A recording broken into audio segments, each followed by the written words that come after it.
నమస్తే welcome to okay TV. Ganesh నిమజ్జనం సందర్భంగా హైదరాబాద్ లో బార్లు, వైన్స్, రెస్టారెంట్లపై నగర పోలీసులు ఆంక్షలు విధించారు. ఈ నెల 6న సిటీలో 36 గంటల పాటు అన్ని మద్యం దుకాణాలను బంద్ చేయాలని హైదరాబాద్ సిపిసివి ఆనంద్ ఆదేశాలు జారీ చేశారు. సిపిసివి ఆనంద్ నోటిఫికేషన్ ప్రకారం సెప్టెంబర్ 6 ఉదయం 6 గంటల నుంచి సెప్టెంబర్ 7 సాయంత్రం 6 గంటల వరకు అంటే 36 గంటల పాటు హైదరాబాద్ జంట నగరాల్లో వైన్స్, బార్లు, రెస్టారెంట్లు, కల్లు దుకాణాలను మూసివేయాలని సిపి ఆదేశాలు జారీ చేశారు. అయితే రిజిస్టర్ క్లబ్లు, 5 స్టార్ హోటళ్లకు ఈ నిబంధనలు వర్తించవని తెలిపారు. మరోవైపు సెప్టెంబర్ 6న జరిగే గణేష్ నిమజ్జన శోభయాత్రకు భారీ బందోబస్తు ఏర్పాట్లు చేశారు పోలీసులు.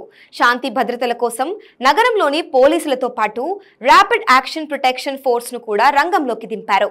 మసీదులు, ఆలయాల దగ్గర భారీగా పోలీసులను మోహరించారు. ఎలాంటి అసాంఘిక కార్యకలాపాలు, జేబు దొంగతనం, ఈవ్ టీజింగ్, చైన్ స్నాచింగ్ వంటి సంఘటనలు జరగకుండా కట్టుదిట్టమైన నిఘా ఉంచాలని సిపిసివి ఆనంద్ పోలీసులను ఆదేశించారు.